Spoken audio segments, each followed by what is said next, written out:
Selamat pagi pemirsa TVR Parlemen, kita berjumpa lagi dalam program TVR 09 bersama saya Dadi Ramadan dan juga rekan saya.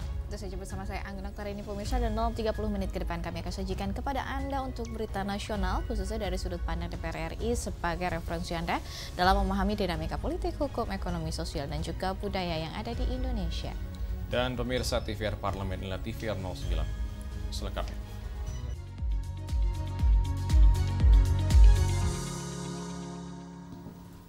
DPR RI mendesak negara harus melindungi masyarakat dari potensi pemutusan hubungan kerja atau PHK dengan memperhatikan keberlangsungan industri tekstil dalam mengevaluasi kebijakan impor dan memitigasi terjadinya pilot. Untuk mencegah terjadinya pilot yang mengakibatkan gelombang PHK, Komisi 9 DPR RI mendesak pemerintah segera mengeluarkan kebijakan yang berpihak kepada industri tekstil dalam negeri. Anggota Komisi 9 DPR RI Ahmad Rukyat mendorong pemerintah dapat memperhatikan keberlangsungan industri tekstil dengan mengevaluasi kebijakan impor dan memitigasi terjadinya pilot. Ia mengatakan industri tekstil berkontribusi besar dalam menyerap tenaga kerja. Dan tentu dalam waktu yang bersamaan peningkatan SDM ya di Indonesia ini harus ditingkatkan agar bisa berdaya saing, karena ini kan terkait dengan kompetisi ya. Dan disitulah hadirnya negara ya untuk memberikan perlindungan. Oleh karena itu konsep pembangunan dari hulu sampai hilir yang disebut dengan hilirisasi ini suatu hal yang memang tak bisa dielakkan. Sementara itu Ketua Komisi 9 DPR RI Feli Estelita Runtuwene menyampaikan akan mendalami lebih lanjut kondisi yang dialami PT Sritex. Menurutnya permasalahan PHK tidak hanya dilihat dari sudut pandang pekerja, tetapi juga kemampuan perusahaan untuk membayar kewajiban. Kita harus kaji dulu ya sebelum kita memberikan keputusan. Kalau misalkan ada kemampuan, ya nggak bisa juga seperti itu. Ya mereka besar karena karyawan ini sendiri. Perusahaan itu besar karena mereka. Jangan lagi istilahnya tenaga sudah diambil, sudah oke, kemudian ada semena-mena di sana. Nah kita harus melihat. Tapi kita juga sekali lagi, kita harus lihat dua sisi. Bagaimana situasi atau keadaan dari perusahaan itu sendiri. Dari kemampuan membayar dan lain sebagainya kita juga harus lihat. Seperti apa yang terjadi sesungguhnya. Tim Liputan TVR Parlemen melaporkan.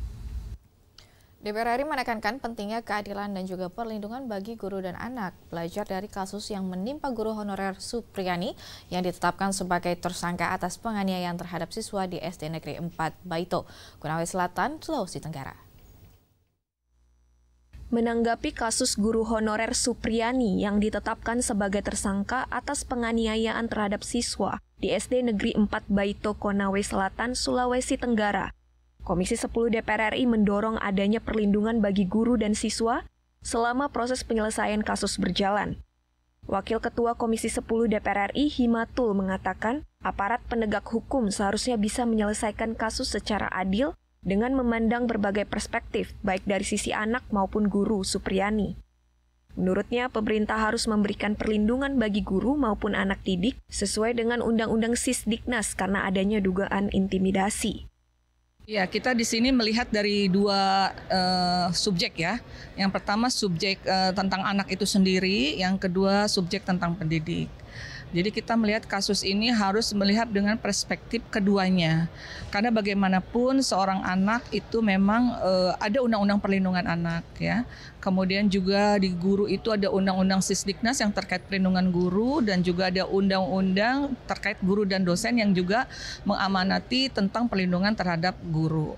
Nah, dalam kasus ini kita minta agar pihak yang berwajib itu melihat semuanya dari berbagai perspektif ini. Karena bagaimanapun profesi guru harus dilindungi, ya. Begitupun anak harus dilindungi. Di sisi lain, Himatul Aliyah mendorong Kementerian Pendidikan Dasar dan Menengah memberikan kesempatan Supriyani untuk mengikuti proses pegawai pemerintah dengan perjanjian kerja atau P3K melalui jalur afirmasi. Samuel dan Arif, TVR Parlemen melaporkan. DPR RI mendesak Kementerian Ketenagakerjaan mengkaji ulang batas usia produktif tenaga kerja. Dan kami akan hadirkan informasinya usai jeda berikut ini. Tetap bersama kami di TVR 09.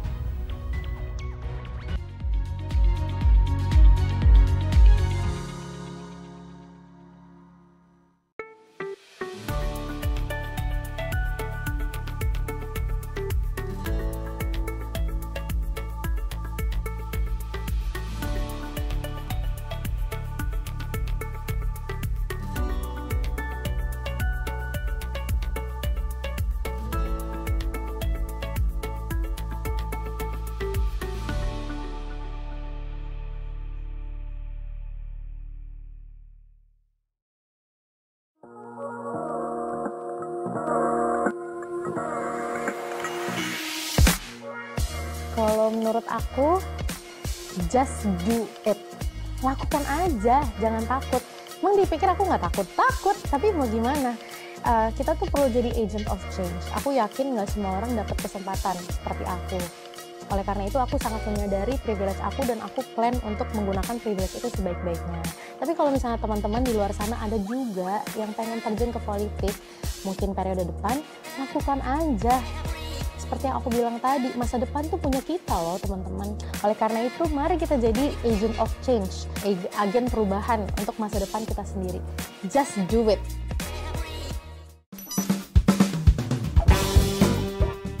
Benar atau tidak, Ketua Umum Partai Gerindra adalah Bapak Prabowo Subianto? Benar. Benar atau tidak, hari Kartini adalah jatuh pada tanggal 22 April? Salah. Yang benar? Oke, terakhir ya, benar atau tidak, lambang dari Partai Gerindra adalah gambar kepala burung Garuda? Benar, warna kuning ya. Segera, hanya di TVR Parlemen.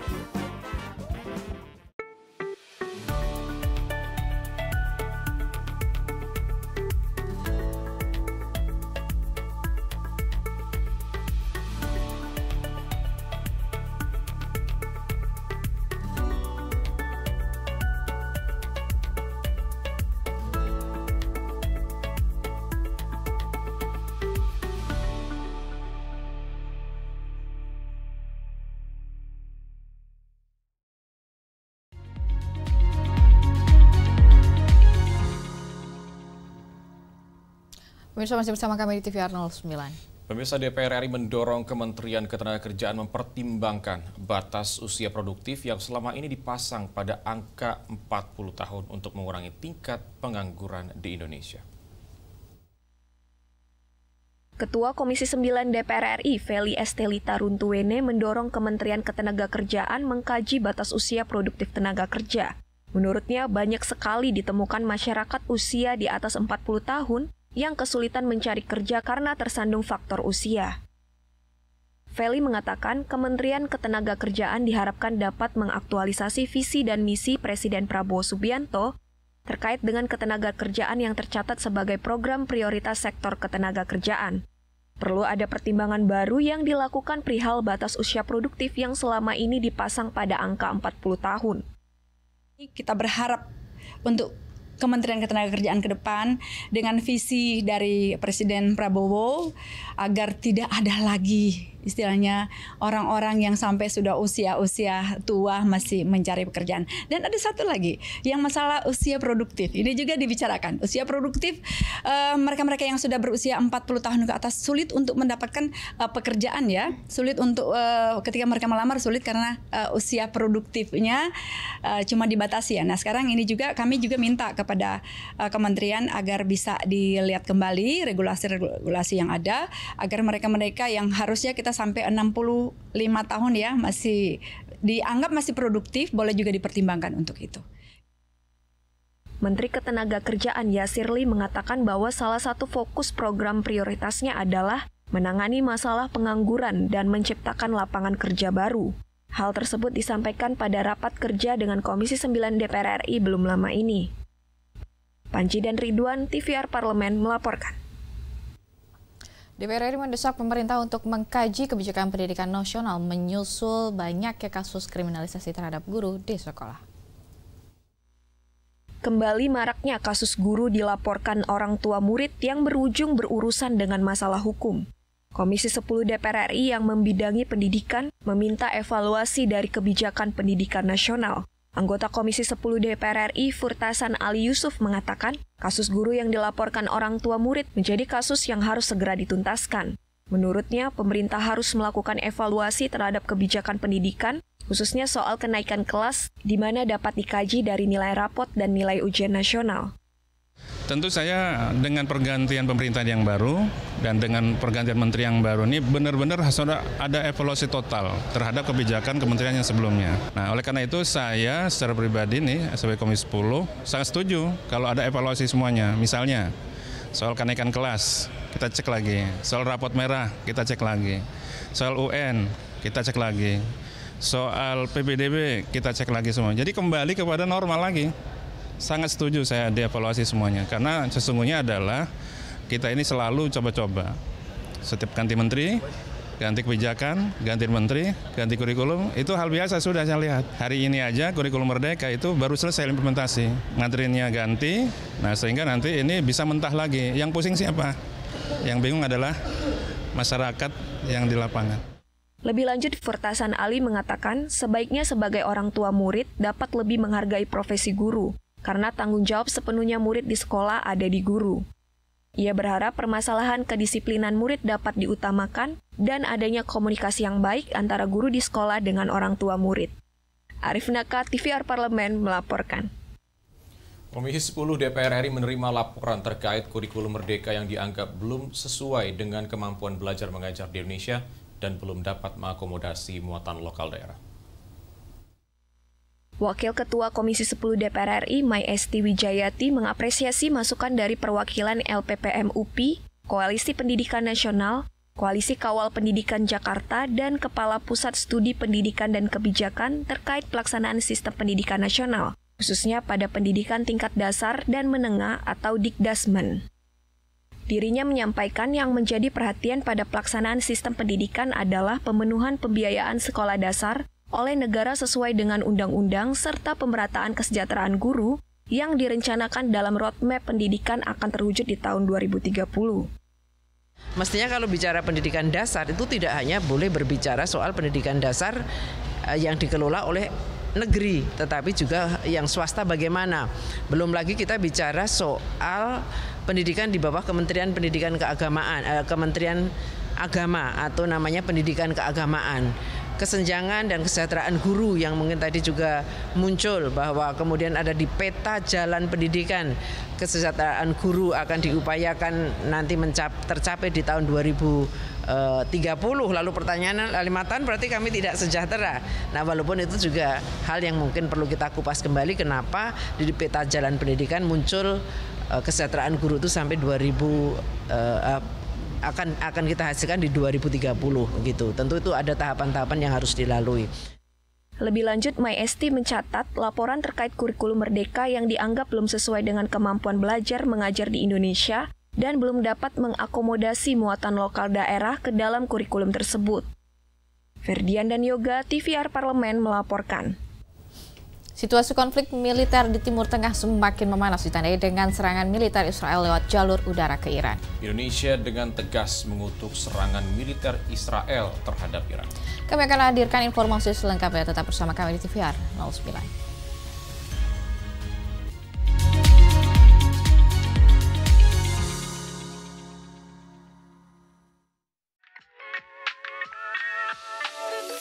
Saya diberi tugas juga oleh Bapak mentor saya, Pak Zulkifli Hasan, beserta sekjen saya, Pak Edi Suparno.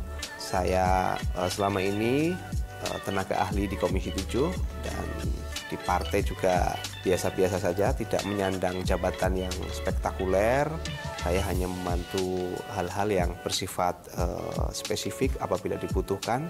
Dari situlah saya banyak belajar, mengenal orang, kemudian meyakinkan diri untuk bisa di ruang politik inilah saya bisa berkembang.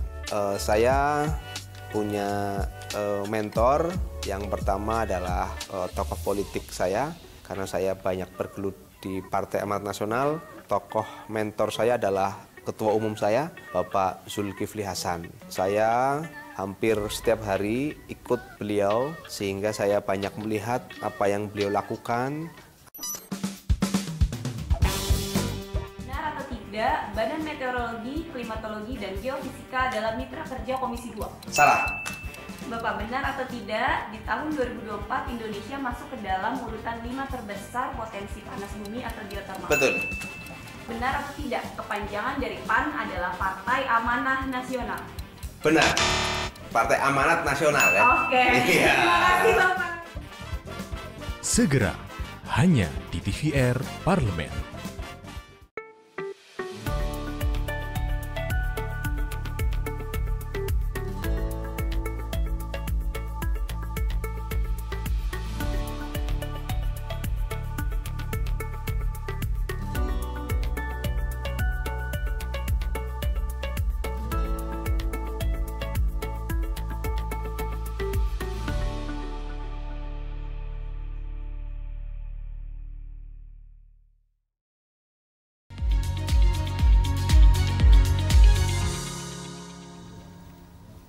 Kembali bersama kami di TVR 09. Pemirsa, Badan Kerjasama Antar Parlemen DPR RI terus menentang penjajahan Israel ke Palestina yang merupakan akar utama dari konflik Israel-Iran.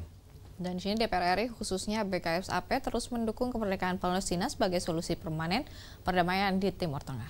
Dan mari kita simak informasi mendalam yang telah dirangkum oleh tim redaksi TVR Parlemen dalam segmen Lensa Parlemen. Berikut ini.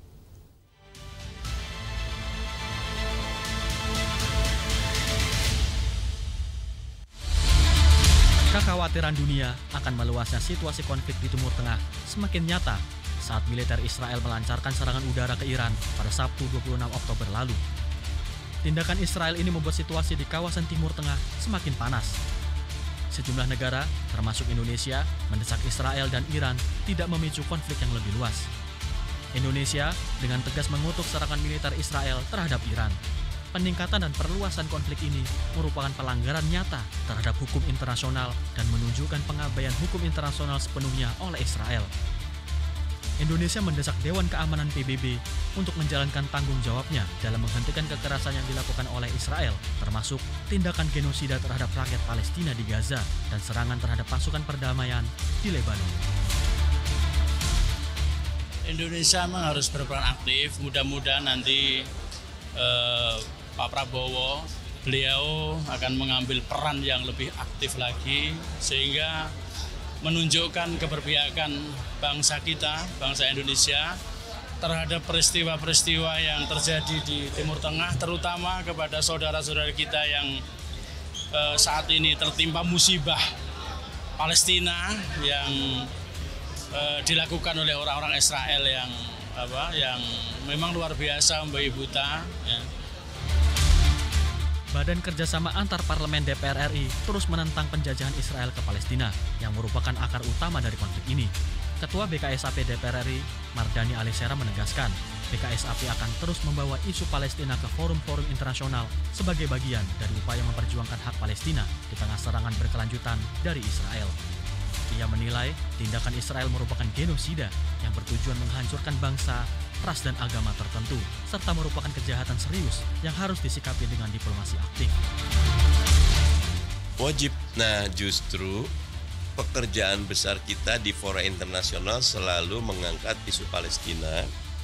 Tentu juga isu bagaimana hubungan luar negeri Indonesia, baik bilateral maupun multilateral terus kita dorong, tapi isu Palestina menjadi salah satu isu yang selalu kita angkat karena memang kondisinya sangat mengenaskan dan ini menjadi hutang bangsa Indonesia pada Palestina yang merupakan negara pertama.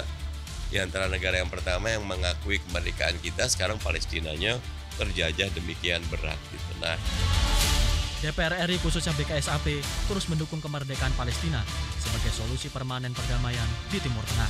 Untuk itu, Indonesia perlu memperkuat posisi diplomatiknya agar memiliki daya gedor yang lebih besar untuk menantang penindasan yang dihadapi Palestina.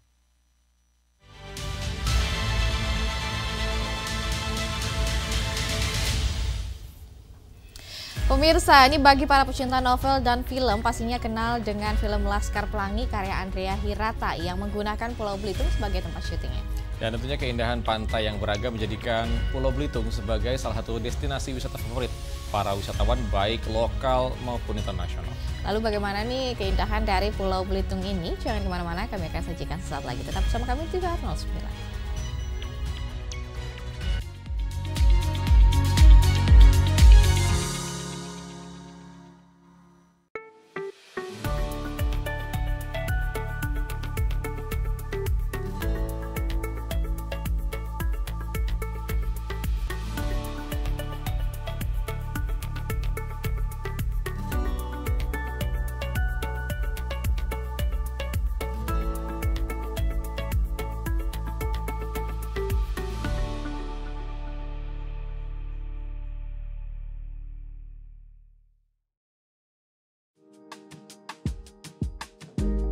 Saya Hasbiallah Ilyas, fraksi Partai Kebangkitan Bangsa. Saya mencalonkan DPR RI atas perintah partai. Alhamdulillah terpilih. Masyarakat kita hari ini mungkin sudah bosan dengan janji-janji politik, tapi yang terpenting masyarakat itu apa yang kita sudah kerjakan selama ini, selama saya di DPRD 15 tahun. KJP aja tidak cukup. Nah ini program yang dari Senayan ini, dari DPR RI itu yang kita akan berikan kepada masyarakat. Salah satu contoh pendidikan. Benar atau tidak, anggota Dewan itu harus pakai patwal kemana-mana? Enggak. Benar atau tidak, 3 fungsi DPR adalah pengawasan, legislasi, dan anggaran? Iya, betul. Segera, hanya di TVR Parlemen.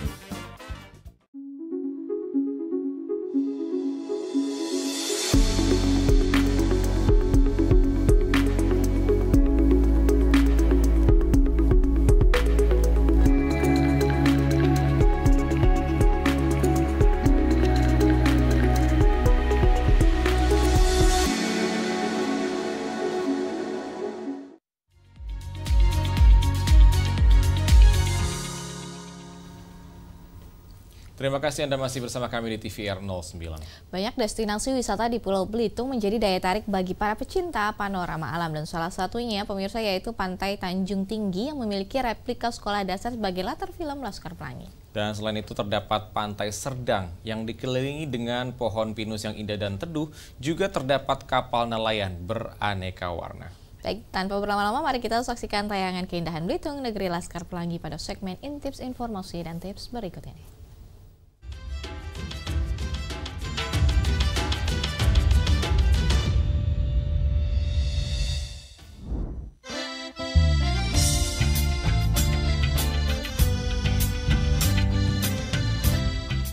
Pemirsa TVR Parlemen, siapa sih di sini yang tidak tahu film Laskar Pelangi?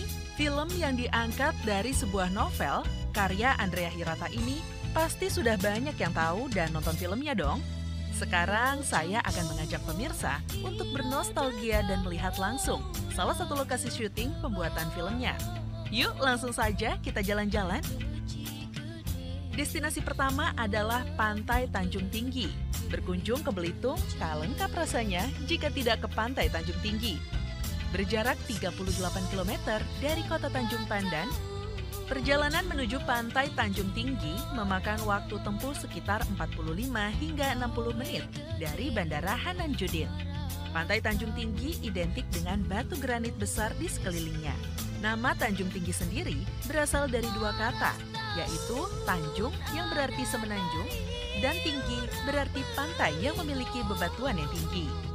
Air laut jernih berwarna biru muda, pasir putih bertekstur lembut, dan ombak yang bergerak tenang membuat pengunjung betah untuk berlama-lama di pantai ini.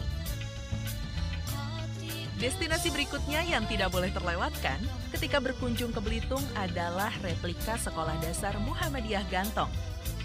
Bangunan ini terbuat dari kayu beratapkan seng, terletak di tengah tanah lapang beralaskan pasir putih bekas galian timah. Di bagian depan bangunan ini terpampang tulisan SD Muhammadiyah Gantong. Ya, inilah replika SD Muhammadiyah Gantong yang pernah menjadi latar film yang diangkat dari novel fenomenal Laskar Pelangi karya Andrea Hirata. Selain tempat lokasi syuting film Laskar Pelangi, masih banyak lagi tempat yang asyik di Belitung yang wajib pemirsa kunjungi, seperti Pulau Lengkuas. Dari pulau-pulau yang ada di sekitar kawasan Pantai Tanjung Kelayang, mungkin Pulau Lengkuas yang menjadi primadonanya. Selain menjadi tujuan untuk snorkeling, di pulau ini juga terdapat mercusuar yang menjadi daya tarik tersendiri bagi para wisatawan yang berkunjung ke Belitung. Mercusuar setinggi 8 lantai ini berdiri kokoh di tengah Pulau Lengkuas. Selain mercusuar, tempat snorkeling di Pulau Lengkuas juga wajib dicoba bagi pemirsa yang hobi menyusuri keindahan alam bawah laut.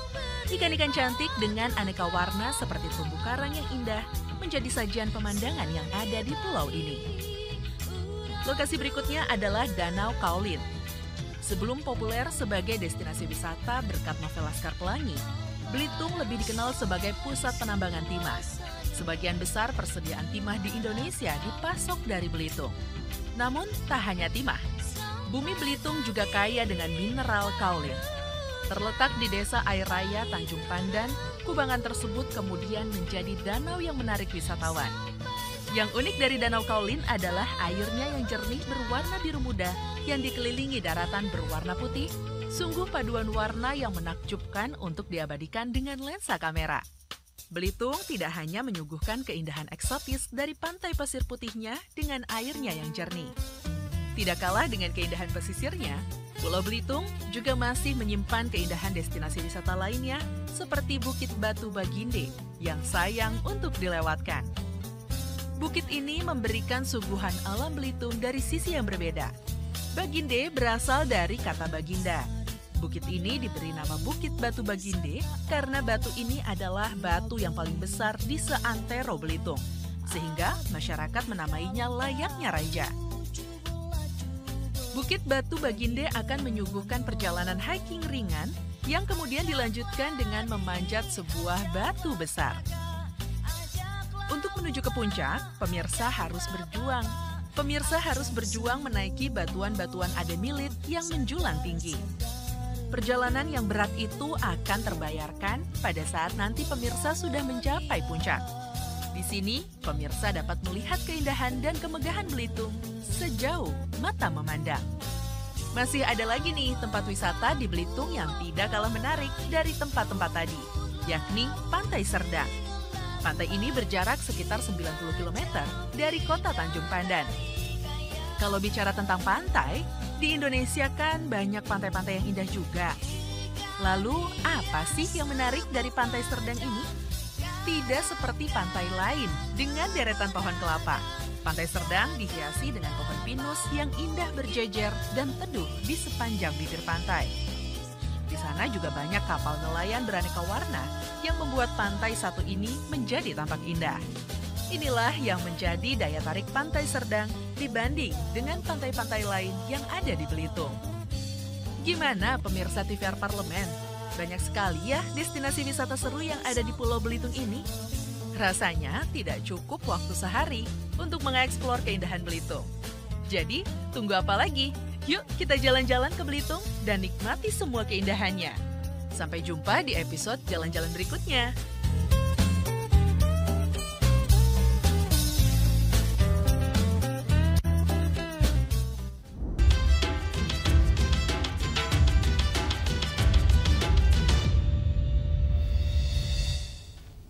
Pemirsa TVR Parlemen, demikianlah TVR 09 edisi pagi ini. Segenap kru TVR Parlemen yang bertugas mengucapkan terima kasih telah menyaksikan TVR 09 pagi hari ini. Saya Anggun Aktarini dan juga rekan saya Edi Ramadan, sampai jumpa di TVR 09 selanjutnya. TVR Parlemen, referensi Indonesia.